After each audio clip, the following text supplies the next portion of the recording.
तो स्वागत है आपका आज के इस धमाकेदार सेशन में। आज हम लोग बायोलॉजी का पहला चैप्टर जो कि सेल उसको स्टार्ट करने वाले हैं। इसी वीडियो में हम लोग सारे बेसिक पॉइंट्स कवर करेंगे और साथ ही साथ सारे प्रीवियस ईयर क्वेश्चंस को भी देखेंगे। ये वीडियो आप लोगों की जो आने वाले एग्जाम है जैसे कि आरआरबी एनटीपीसी ग्रुप डी उसके लिए काफ़ी बेनिफिशियल होने वाला है। तो आइए स्टार्ट करते हैं।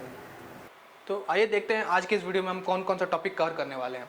तो आज हमारा सबसे पहला टॉपिक होने वाला है वो है इसका इंट्रोडक्शन, यानी कि हम लोग इसके परिचय के बारे में पढ़ेंगे, सेल का परिचय देखेंगे। उसके बाद उसके फंक्शन यानी उसके कार्य के बारे में देखेंगे। उसके बाद उसका डिस्कवरी, कुछ महत्वपूर्ण खोजकर्ता के बारे में देखेंगे। उसके बाद आता है इंपॉर्टेंट फैक्ट्स, महत्वपूर्ण तथ्य, कुछ महत्वपूर्ण तथ्य को देखेंगे जो कि एग्जाम में क्वेश्चन आता है उससे लेकर के। और टाइप्स ऑफ सेल, कोशिका के प्रकार के बारे में पढ़ेंगे। और फिर जो एक अंतिम टॉपिक है वो एक सेल ऑर्गेनिल, कोशिका अंगक, यानी सब बारी बारी करके सारे कोशिका अंगक यानी कोशिका सेल ऑर्गेनिल्स को हम लोग बारी बारी करके एक प्रॉपर वे में पढ़ेंगे। उसके बारे में पढ़ेंगे, उसके फंक्शन के बारे में पढ़ेंगे, उसके कॉम्पोजिशन के बारे में पढ़ेंगे। तो आइए आज हम लोग इसका पहला टॉपिक स्टार्ट करते हैं जो कि है इंट्रोडक्शन, यानी सेल के परिचय के बारे में देखते हैं। तो सेल यानी कि कोशिका। तो सेल का नाम कहाँ से आया? तो सेल का नाम आया है एक सेलुला नाम के वर्ड से, जो कहाँ का वर्ड है। तो ये याद रखिएगा, ये लैटिन यानी ये यूनान का वर्ड है, ठीक है। ये यूनान का वर्ड है, इसको लैटिन लैंग्वेज बोलते हैं। यूनान का वर्ड है, इसको लैटिन लैंग्वेज बोलते हैं, जहाँ से ये डिराइव्ड हुआ है। इसका मतलब क्या होता है? इसका मतलब होता है ए स्मॉल रूम, एक छोटा कमरा। और अगर आप लोग देखेंगे तो सेल का भी कुछ वही डेफिनेशन होता है कि ये एक स्मॉलेस्ट यूनिट होता है लाइफ का, ठीक है। यहाँ तक आपको समझ में आ गया होगा। अब आगे देखते हैं। तो अब हम लोग सेल के फंक्शंस के बारे में पढ़ेंगे, यानी कि सेल का फंक्शन, सेल का कार्य क्या है। तो सेल जो होता है वो building block of the life होता है, यानी कि जीवन का निर्माण खंड। तो जीवन का निर्माण खंड मतलब कि वो जीवन की इकाई होती है। जैसे कि हम लोग मान के चलते हैं एक ईटा को, तो ईटा क्या होता है? वो बिल्डिंग का एक निर्माण खंड होता है, उसी से पूरा बिल्डिंग बना होता है। तो उसी प्रकार सेल से हमारा पूरा जीवन बना होता है, हमारा पूरा बॉडी बना होता है, इसीलिए उसको cell building block of the life बोलते हैं। उसके बाद आता है स्ट्रक्चरल एंड फंक्शनल यूनिट, ठीक है, संरचनात्मक और कार्यात्मक इकाई। इसका मतलब क्या होता है कि ये हमारा बॉडी का जो है स्ट्रक्चर और फंक्शन दोनों इसी पे वैरी करता है, दोनों इसी से बना होता है। उसके बाद आता है फंडामेंटल यूनिट्स, यानी मूल इकाई। ये हमारे शरीर का मूल इकाई होता है, यानी कि सबसे छोटा पार्ट होता है, पहले बताएं जो बिल्डिंग वाला बात बताएं, उसी तरह ये शरीर का मूल इकाई होता है, फंडामेंटल यूनिट होता है। आप लोगों को बस याद रखना है ये सब पॉइंट्स, एग्जाम में कुछ कभी डायरेक्टली क्वेश्चन आ जाता है यहाँ से कि फंडामेंटल यूनिट्स किसको बोलते हैं, स्ट्रक्चरल एंड फंक्शनल यूनिट किसको बोलते हैं, इस तरह से, ठीक है। उसके बाद देखिए आप लोग यहाँ पे एक छोटा सा डायग्राम दिख रहा होगा। इस डायग्राम में पूरी तरह से बताया गया। ये होता है सेल। जैसे कि देखिए यहाँ ये छोटा छोटा पार्ट्स जो है ना, यही इसी को हम लोग सेल बोलते हैं, इसी को हम लोग सेल बोलते हैं। इस तरह से जुड़ जुड़ के ये हमारे पूरे शरीर का निर्माण करता है, इसीलिए हम लोग इसको क्या बोलते हैं? Building block of the life बोलते हैं, और स्ट्रक्चरल एंड फंक्शनल यूनिट बोलते हैं, और फंडामेंटल यूनिट बोलते हैं। इस तरह से जुड़ के ये पूरे शरीर का निर्माण करता है। ये सेल जोड़ के टिश्यू बनता है, टिश्यू जोड़ के ऑर्गन बनता है। ये सब हम लोग आगे नेक्स्ट चैप्टर्स में कवर करेंगे, ठीक है। तो ये होप आप लोगों को यहाँ तक समझ में आ गया होगा। अब हम लोग आगे देखते हैं। अब हम लोग देखते हैं कुछ महत्वपूर्ण खोजों के बारे में, यानी डिस्कवरीज के बारे में। तो सबसे पहला नाम आता है रॉबर्ट हुक का, ठीक है। तो रॉबर्ट हुक जी क्या खोजे थे? रॉबर्ट हुक जी खोजे थे डेड सेल को, ठीक है। डेड सेल को खोजे थे कब? 1665 में। तो डेड सेल कहाँ पे? तो जब पेड़ का छाली होता है उस पर उन्होंने डेड सेल को खोजा था। उन्होंने छाली को काटा और उस पर देखा कि कुछ और मतलब कुछ उनको दिखा, उसी का नाम दिया उन्होंने डेड सेल, ठीक है। सेकंड नाम जो आता है वो आता है रॉबर्ट ब्राउन जी का। तो रॉबर्ट ब्राउन क्या खोजे थे? रॉबर्ट ब्राउन जो है सेल के अंदर का, सेल का जो नाभिक होता है उसके न्यूक्लियस को खोजे थे। यानी हमारे पास भी हमारा ब्रेन होता है, उसी प्रकार सेल के पास उसका न्यूक्लियस होता है, उसका ब्रेन होता है, ठीक है। उसको बोलते हैं न्यूक्लियस, यानी कि नाभिक। कब खोजे थे? तो 1831 में, 1831 में, ठीक है। उसके बाद आता है थर्ड नंबर में एंटन वन लेवेनहुक। तो लेवेनहुक साहब क्या खोजे थे? तो लेवेनहुक साहब लिविंग सेल को खोजे थे, ठीक है। अगर एग्जाम में कभी क्वेश्चन आए कि सेल, तो लिविंग सेल को कौन खोजा था? तो लिविंग सेल में आएगा एंटन वन लेवेनहुक का नाम, ठीक है। ये लिविंग सेल को खोजे थे कब? तो 1774 में, ठीक है। 1774 में खोजे थे। तो कहाँ पे खोजे थे? जैसे कि इन्होंने जो रॉबर्ट हुक साहब थे वो कहाँ खोजे थे? डेड सेल को बार्क ऑफ ट्री में खोजे थे, यानी पेड़ के छाल में, कॉर्क ऑफ द ट्री में। तो उसी प्रकार जो लेवेनहुक थे वो पॉन्ड वाटर बैक्टीरिया, यानी जो तालाब का पानी में जो बैक्टीरिया होते हैं उसी में उन्होंने लिविंग सेल को खोजा, ठीक है। और उसके बाद एक नाम आता है साइडन एंड सोन। इन्होंने सेल थ्योरी को दिया, सेल के सिद्धांत को दिया 1838 में। ये हम लोग आगे चल के आगे पूरे चैप्टर में डिस्क्राइब करेंगे कि सेल थ्योरी क्या होता है, ठीक है। अब कुछ महत्वपूर्ण फैक्ट्स को देखेंगे, इंपॉर्टेंट फैक्ट्स को देखेंगे, महत्वपूर्ण तथ्यों को देखेंगे। एग्जाम में इससे क्वेश्चंस आते हैं, ठीक है। तो सबसे पहला टर्म आता है smallest cell of the human body, मानव शरीर की सबसे छोटी कोशिका। तो मानव शरीर की सबसे छोटी कोशिका क्या है? तो मानव शरीर की सबसे छोटी कोशिका होती है स्पर्म सेल, यानी शुक्राणु, ठीक है। ये होता है, देखिए ये होता है स्पर्म, ये सिर्फ और सिर्फ मेल्स में पाया जाता है, इसको बोलते हैं smallest cell of human body, ठीक है। उसके बाद आता है largest cell of human body. तो largest cell of human body ovum cell को बोलते हैं। देखिए यहाँ पे आप लोगों को ओवियम सेल का डायग्राम दिख रहा होगा, इसको बोलते हैं largest cell of human body, ठीक है। और ये महिलाओं में पाया जाता है, सिर्फ और सिर्फ फीमेल्स में पाया जाता है। उसके बाद आता है longest cell of human body. अच्छा, लार्जेस्ट और लॉन्गेस्ट में क्या अंतर है? तो लार्जेस्ट मतलब होता है सबसे बड़ा और लॉन्गेस्ट मतलब होता है सबसे लंबा, यानी कि अगर हम उसको ऐसे यहाँ से लेके यहाँ तक का मेजर करें तो वो हो गया लॉन्गेस्ट, और हम लोग अगर उसको साइज में मेजर करें तो हो गया आप लोगों का लार्जेस्ट। तो लॉन्गेस्ट सेल कौन सा होता है? तो लॉन्गेस्ट सेल आप लोगों ने क्लास 9th में पढ़ा होगा, लॉन्गेस्ट सेल होता है न्यूरॉन सेल, यानी ये जो आप लोग देख रहे हैं, ये जो आप लोग डायग्राम बहुत बार एग्जाम में आता था 9th क्लास के, आप लोग बनाए होंगे ये वाला, तो इसको बोलते हैं longest cell of the human body. तो यहाँ पे जो 3 टर्म हम लोग देखें, ये ह्यूमन बॉडी का बारे में देखें। अब हम लोग देखते हैं दुनिया में, तो largest cell of the world किसको बोलते हैं? तो largest cell of the world बोलते हैं ऑस्ट्रिच के अंडे को, ठीक है।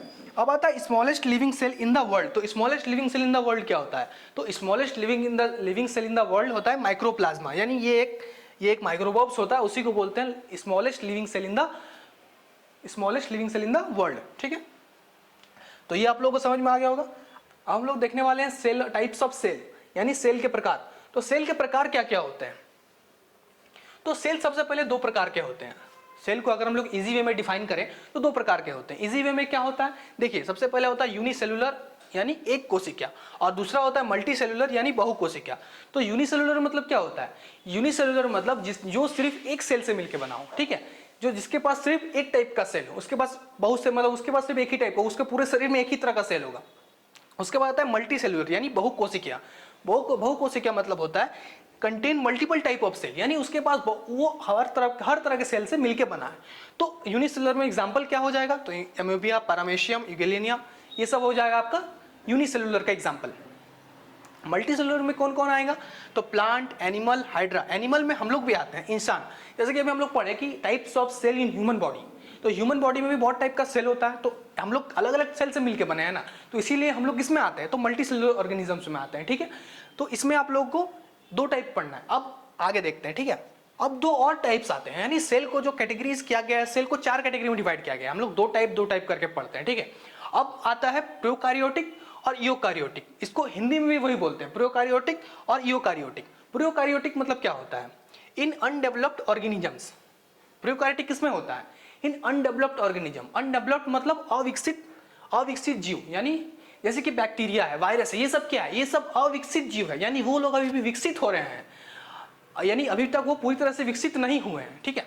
इनके पास क्या होता है? न्यूक्लियस नहीं होता, यानी इनके पास कोई नाभिक नहीं होता है, नाभिक इनके पास एब्सेंट होता है, और न्यूक्लियर मेम्ब्रेन एब्सेंट, यानी नाभिक की जो छिल्ली होती है, जब नाभिक नहीं है तो नाभिक की छिल्ली भी नहीं होगी, तो न्यूक्लियर मेम्ब्रेन भी एब्सेंट होता है, और हिस्टोन प्रोटीन होता है वो भी एब्सेंट होता है, यानी उनके पास ये सब पार्ट जो है वो नहीं होते हैं। अच्छा, इनका एग्जाम्पल क्या हो जाएगा? आर्किया और बैक्टीरिया, ठीक है, आर्किया और बैक्टीरिया। अब आता है यूकैरियोटिक, ठीक है। अब आता है यूकैरियोटिक। तो यूकैरियोटिक क्या होता है? तो ये होता है इन डेवलप्ड ऑर्गेनिज्म। तो अभी हमने अब समझा कि इन डेवलप्ड मतलब जो अभी तक डेवलप हो रहे हैं, अभी भी डेवलप्ड हो रहे हैं, अभी पूरी तरह से डेवलप हुए नहीं है, इन डेवलप्ड ऑर्गेनिज्म। तो डेवलप्ड ऑर्गेनिज्म में कौन कौन आएगा? Plants, animals. जैसे अभी हम लोग क्या है? हम लोग ऑर्गेनिज्म, हम लोग क्या है? ह्यूमन बींग्स पूरी तरह से डेवलप्ड हो चुके हैं, यानी हमारे पास अब ऐसा कुछ नहीं है कि हमारा इधर से और 4 हाथ निकल जाएगा, 2 आंख और बढ़ जाएगा, ठीक है, ऐसा कुछ भी नहीं है। हमारा पूरी तरह से हम लोग डेवलप्ड हो चुके हैं, हम लोग पूरी तरह से बन चुके हैं, अब नहीं बनेंगे। तो उसीलिए इसको यूकैरियोटिक में क्या कौन आता है? इन डेवलप्ड ऑर्गेनिज्म मतलब जो पूरी तरह से डेवलप हो चुके हैं। उसके बाद इसमें क्या है? एक न्यूक्लियस प्रेजेंट होता है, यानी इन लोगों के पास, हमारे पास नाभिक होता है पूरी तरह से, इस सेल में न्यूक्लियस प्रेजेंट होता है। अब आता है न्यूक्लियर मेम्ब्रेन। तो जब न्यूक्लियस है तो न्यूक्लियर मेम्ब्रेन भी प्रेजेंट होगा, और हिस्टोन प्रोटीन भी लोगों के पास प्रेजेंट होता है। मतलब इसको याद करने का सिंपल तरीका है, आपको 4 नामों को याद रखना है। एक होता है न्यूक्लियस, एक होता है न्यूक्लियर मेम्ब्रेन, एक होता है हिस्टोन प्रोटीन। आप लोगों को ये 3 नाम, और एक क्या बोले कि इन डेवलप्ड ऑर्गेनिज्म, तो आप लोगों को बस इसका उल्टा करके दोनों में लगा देना है, ठीक है। याद करना काफी ईजी है। अब आते हैं ऑर्गन और ऑर्गेनेल्स। तो ऑर्गन और ऑर्गेनेल्स में क्या अंतर है? तो ऑर्गन्स मतलब क्या होता है? ये हाथ, ये नाक, पैर, आंख, मुंह, क्या है हमारा सब ये ऑर्गन, इसको बोलते हैं ऑर्गन। ऑर्गन में क्या है? इसका मतलब हम लोग इसको छू सकते हैं, ठीक है, इसको हम लोग देख सकते हैं, छू सकते हैं, तो उसी को बोलते हैं ऑर्गन। ये क्या होता है? बिगर इन साइज होता है, यानी साइज में बड़ा होता है। इसको हम लोग क्या, हाथ पे सब साइज में बड़ा है, यानी इसको हम लोग छू सकते हैं, ठीक है। और इट कैन बी टच, इसका बस इतना ही कि इट कैन बी टच, ये बड़ा होता है, इसको छू सकते हैं। उसके बाद आता है ऑर्गेनेल्स। ऑर्गेनेल्स मतलब स्मॉलर इन साइज, यानी साइज में बहुत छोटा होता है, यानी ये हमारे शरीर के अंदर पाया जाता है। अब सेल ऑर्गेनेल में मान लीजिए हम लोग को बोले सेल वॉल, तो सेल वॉल आप लोग छू सकते हैं नहीं, क्योंकि वो क्या है, उसको बस हम लोग किस में, माइक्रोस्कोप में देख सकते हैं, यानी बहुत छोटा साइज में होता है, उसको कांट बी टच। तो ऑर्गन और ऑर्गेनेल्स में इतना ही अंतर है कि ऑर्गन्स बड़ा होता है, इसको हम लोग छू सकते हैं, और ऑर्गेनेल्स जो होता है वो बहुत साइज में बहुत छोटा होता है, उसको हम लोग छू नहीं सकते, ठीक है। इसमें बस इतना ही था। अब आता है सेल ऑर्गेनेल्स। तो सेल ऑर्गेनिज्म सबसे पहले टॉपिक आता है प्रोटोप्लाज्म। प्रोटोप्लाज्म को physical base of the life बोलते हैं, यानी लाइफ यानी जीवन की भौतिक अंग, जीवन का भौतिक अंग यानी फिजिकल बेस ऑफ लाइफ, ठीक है। तो इसको डिस्कवर कौन किया था? सबसे पहले इसका डिस्कवरी इंपॉर्टेंट है, इसको डिस्कवर किया था पोखरिन जी। पोखरिन जी इसको डिस्कवर किया गया है, ठीक है। अब आता है कि ये होता क्या है। तो देखिए हमारे पास यहाँ पे आप लोग को एक डायग्राम दिख रहा होगा,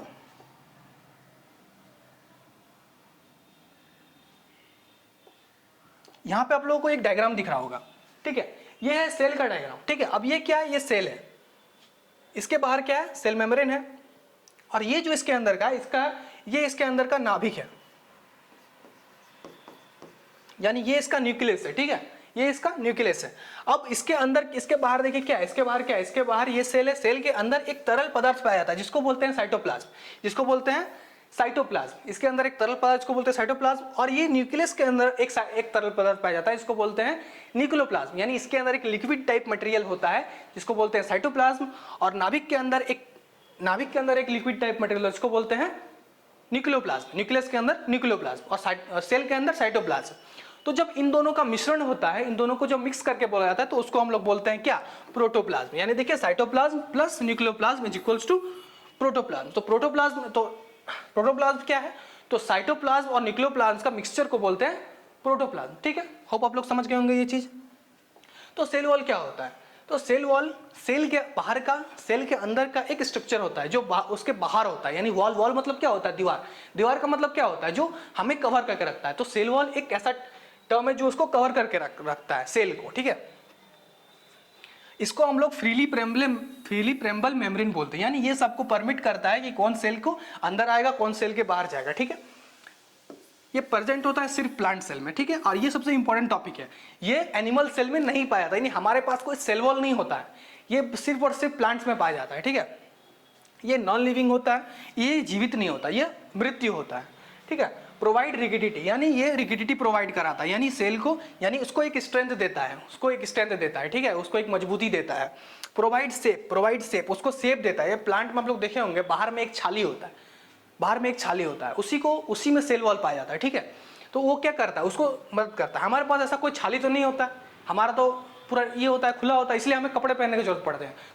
तो प्लांट के पास क्या होता है? प्लांट के पास उसका एक सेल वॉल ऑलरेडी होता है, इसीलिए वो पूरा पैक होता है, उसको कपड़ा पहनने की जरूरत नहीं है, उसके पास ऑलरेडी वो कवर्ड है, ठीक है।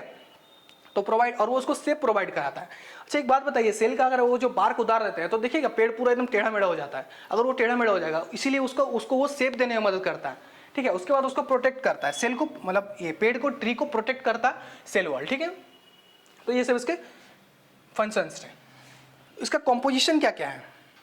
सेल वॉल किससे मिलकर बना होता है? तो सेल वॉल सेलुलोज से मिलकर बना होता है, साइटिन से मिलकर बना होता है, और पेप्टोकाइलिन बैक्टीरिया से मिलकर बना होता है। सेल वॉल किससे मिलकर बना होता है? तो सेलुलोज से मिलकर बना होता है, साइटिन से मिलकर बना होता है, और पेप्टोक्लाइसिन बैक्टीरिया से मिलकर बना होता है। सेल का कंपोजिशन यही सब है, ठीक है।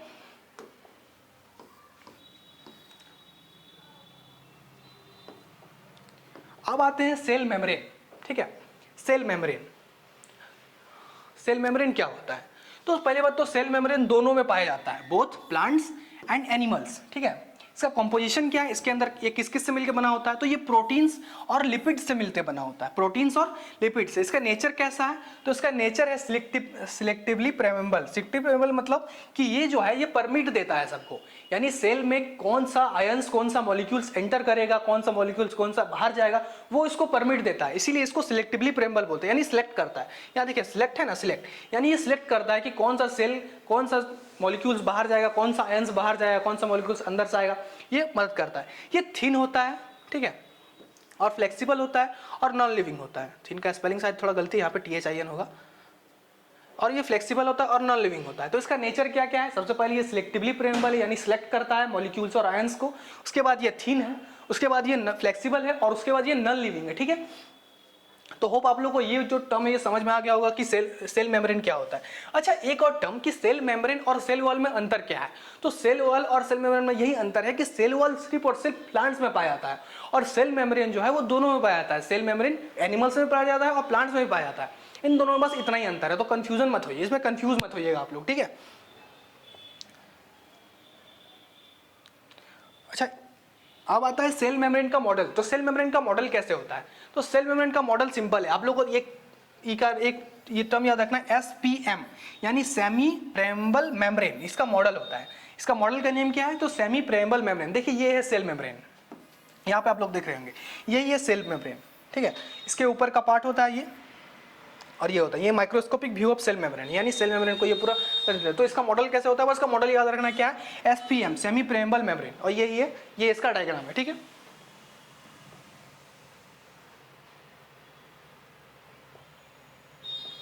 अब आता है माइटोकॉन्ड्रिया। तो माइटोकॉन्ड्रिया क्या होता है, माइटोकॉन्ड्रिया आप लोग बचपन में भी इसको पढ़े होंगे। हम लोग को एक इसका बेसिक नाम याद रहता है कि ये power house of the cell होता है, यानी सेल को पावर देता है, ठीक है।